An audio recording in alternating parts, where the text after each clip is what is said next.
কঠিন সময় মানেই আল্লাহ তোমাকে ভুলে যাননি। আসসালামু আলাইকুম ওয়ারাহমাতুল্লাহি ওয়াবারাকাতুহ। আমাদের প্রিয় নবী হজরত মুহাম্মদ সাল্লাল্লাহু আলাইহি ওয়াসাল্লামের উপর শান্তি ও রহমত বর্ষিত হোক। আমার প্রিয় ভাই ও বোনেরা, মানুষের জীবনে এমন কিছু মুহূর্ত আসে যখন হৃদয় খুব ভারী হয়ে যায়। মনে হয় যেন চারদিকে অন্ধকার, সামনে পথটা পরিষ্কার দেখা যায় না। একের পর এক সমস্যা আসে, পরিকল্পনা ভেঙে যায়, অনেক চেষ্টা করার পরও কিছু কিছু দরজা বন্ধ হয়ে যায়। এই সময়ে মানুষ নীরবে নিজেকে প্রশ্ন করে, কেন আমার জীবনে এত কষ্ট? কেন সবকিছু এত কঠিন মনে হচ্ছে? এই সময়েই শয়তান মানুষের মনে সবচেয়ে বিপজ্জনক চিন্তা ঢুকিয়ে দেয়। সে ফিসফিস করে বলে, তোমাকে আল্লাহ ভুলে গেছেন, তোমার দোয়া আর কবুল হচ্ছে না, তোমার কষ্টের মানে তুমি একা। কিন্তু একজন মুমিন এই চিন্তাকে সত্য মনে করে না, কারণ একজন সত্যিকারের মুমিন জানে, কঠিন সময় সবসময় আল্লাহ দূরত্বের চিহ্ন নয়। অনেক সময় কঠিন সময়ই আল্লাহ বিশেষ দৃষ্টি ও যত্নের নিদর্শন। আল্লাহ সেই অশ্রুও দেখেন যা তুমি মানুষের সামনে লুকিয়ে রাখো। তিনি সেই দুশ্চিন্তাও জানেন যা তুমি বুকের ভিতরে বহন করো। তিনি সেই ধৈর্যও দেখেন যা তুমি ধরে রাখার চেষ্টা করছ। আল্লাহ কখনো বলেননি যে এই পৃথিবীতে মানুষের জীবন হবে কষ্টহীন, বরং তিনি স্পষ্টভাবে বলেছেন, এই দুনিয়া একটি পরীক্ষা।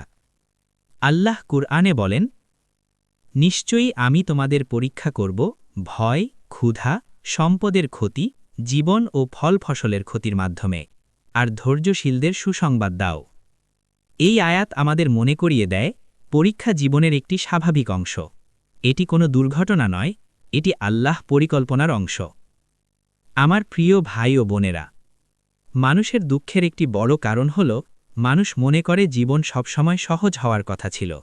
তাই যখন সমস্যা আসে তখন সে মনে করে তার সাথে অন্যায় হচ্ছে। কিন্তু ইতিহাসের দিকে তাকালে আমরা দেখি, প্রত্যেক নবী কঠিন পরীক্ষার সম্মুখীন হয়েছেন। হজরত আইয়ুব আলাইহিস সালাম বহু বছর কঠিন অসুস্থতায় ভোগেছেন। হজরত ইউসুফ আলাইহিস সালাম অন্যায়ভাবে কারাগারে বন্দী হয়েছিলেন। হজরত নূহ আলাইহিস সালাম শত শত বছর মানুষকে দাওয়াত দিয়েও খুব অল্প মানুষকে ঈমান আনতে দেখেছেন। আর আমাদের প্রিয় নবী মুহাম্মদ সাল্লাল্লাহু আলাইহি ওয়াসাল্লাম তার জীবনে অসংখ্য কষ্ট সহ্য করেছেন। তিনি শৈশবে পিতাকে হারিয়েছেন, পরে মাকেও হারিয়েছেন। জীবনের বিভিন্ন সময়ে তিনি প্রিয়জন হারানোর বেদনা অনুভব করেছেন। তবুও তিনি আল্লাহর উপর বিশ্বাস হারাননি। তাহলে আমরা কেন ভাবি যে আমাদের জীবন সম্পূর্ণ কষ্টমুক্ত হবে? একজন মুমিন জানে, এই দুনিয়া স্থায়ী সুখের জায়গা নয়, এটি একটি পরীক্ষা। যখন তুমি এই সত্যটি মেনে নাও, তখন তোমার হৃদয়ের প্রশ্ন বদলে যায়। তুমি আর জিজ্ঞেস করো না, কেন আমার সাথে এমন হচ্ছে, বরং তুমি জিজ্ঞেস করো, এই পরিস্থিতিতে আমার প্রতিক্রিয়া কেমন হওয়া উচিত।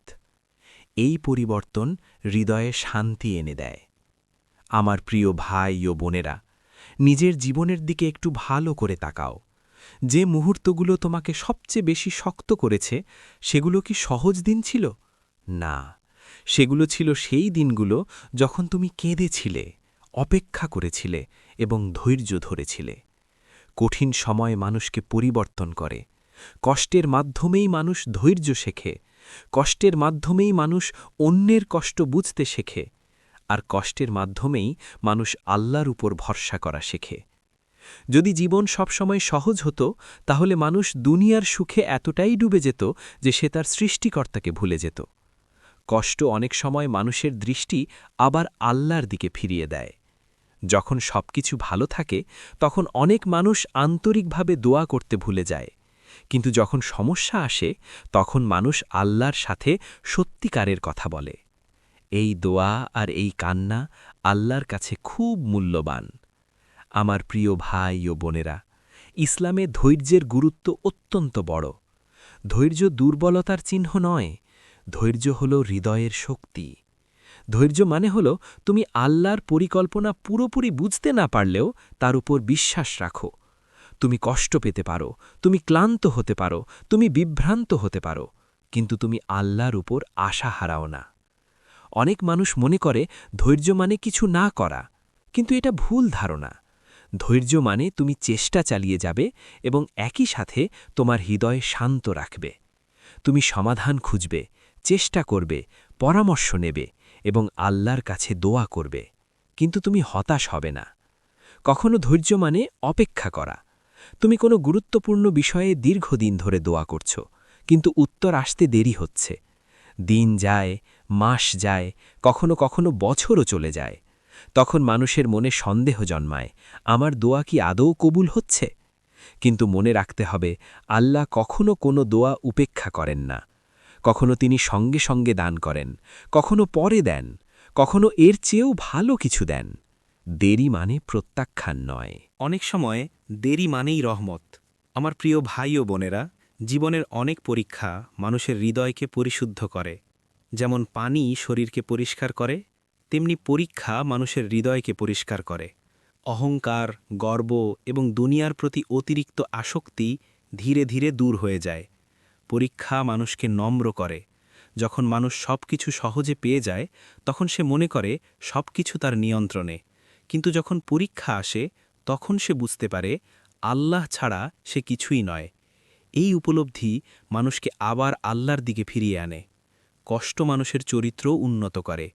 কষ্টের পর তুমি অন্য মানুষের কষ্ট আরও ভালোভাবে বুঝতে পারো। তুমি মানুষের প্রতি আরও দয়ালু হয়ে ওঠো। তোমার হৃদয়ে সহানুভূতি জন্মায়। আমার প্রিয় ভাই ও বোনেরা, জীবনের এমন কিছু সময় আসে যখন মনে হয় শক্তি শেষ হয়ে গেছে। তুমি চেষ্টা করছো ধৈর্য ধরতে, কিন্তু হৃদয় ক্লান্ত হয়ে পড়ছে। এই সময়ে আল্লাহ তোমাকে একটি বিশেষ উপহার দিয়েছেন, দোয়া। দোয়া শুধু সমস্যা সমাধানের জন্য নয়, দোয়া হৃদয়ের শক্তি। যখন তুমি হাত তুলে দোয়া করো, তখন তুমি শূন্যের সাথে কথা বলছো না, তুমি সেই মহান সত্তার সাথে কথা বলছো যিনি আকাশ ও পৃথিবীর সব কিছু নিয়ন্ত্রণ করেন। এই উপলব্ধি মানুষের হৃদয়ে শান্তি এনে দেয়। অনেক সময় তুমি তোমার কষ্ট মানুষের কাছে বলতে পারো না, হয়তো তুমি ভয় পাও কেউ বুঝবে না। কিন্তু আল্লাহর কাছে তুমি সব কিছু বলতে পারো। তিনি তোমার প্রতিটি অনুভূতি জানেন, তবুও তিনি চান তুমি তার সাথে কথা বলো। এই কথোপকথন হৃদয়ের চাপ কমিয়ে দেয়। আমার প্রিয় ভাই ও বোনেরা, ইসলামে একটি গুরুত্বপূর্ণ শিক্ষা হল তাওয়াক্কুল, আল্লাহর উপর ভরসা। তাওয়াক্কুল মানে দায়িত্ব ছেড়ে দেওয়া নয়। তুমি চেষ্টা করবে, পরিকল্পনা করবে, কাজ করবে, কিন্তু ফলাফল আল্লাহর হাতে ছেড়ে দেবে। এভাবেই আল্লাহ তোমার পরীক্ষাকে অন্য মানুষের জন্য রহমতে পরিণত করেন। এই বিশ্বাস মানুষের দুশ্চিন্তা কমিয়ে দেয়, কারণ তুমি বুঝতে পারো সবকিছু তোমার নিয়ন্ত্রণে নয়। অনেক উদ্বেগ আসে ভবিষ্যৎ নিয়ে অতিরিক্ত চিন্তা থেকে, কিন্তু যখন তুমি আল্লাহ ওর ওপর ভরসা করো, তখন তুমি বুঝতে পারো আগামীকাল তার জ্ঞানের মধ্যে আছে। তিনি জানেন তোমার জন্য কি ভালো। এই বিশ্বাস মানুষের হৃদয়কে শান্ত করে। মনে রাখো, কোনো কষ্ট চিরস্থায়ী নয়। প্রত্যেক পরীক্ষার একটি নির্দিষ্ট সময় আছে, যা শুধু আল্লাহ জানেন। অবশেষে সহজতা আসে। কখনো পরিস্থিতি বদলে যায়, কখনো তোমার হৃদয় শক্ত হয়ে যায়। দুটোই আল্লাহর রহমত। আমার প্রিয় ভাই ও বোনেরা, তোমার কষ্ট মানে এই নয় যে তুমি ভুলে যাওয়া হয়েছ। আল্লাহ জানেন তুমি কি পার করছো। আজকের কষ্ট হয়তো আগামী দিনের শান্তি তৈরি করছে। তাই ক্লান্ত হলেও দোয়া বন্ধ করো না। উত্তর দেরি হলেও বিশ্বাস হারিও না। ধৈর্য ধরে থাকো, আল্লাহ ওর উপর ভরসা রাখো। মনে রাখো, আল্লাহ কখনো সেই হৃদয়কে ছেড়ে দেন না যে হৃদয় তার দিকে খিরে আসে।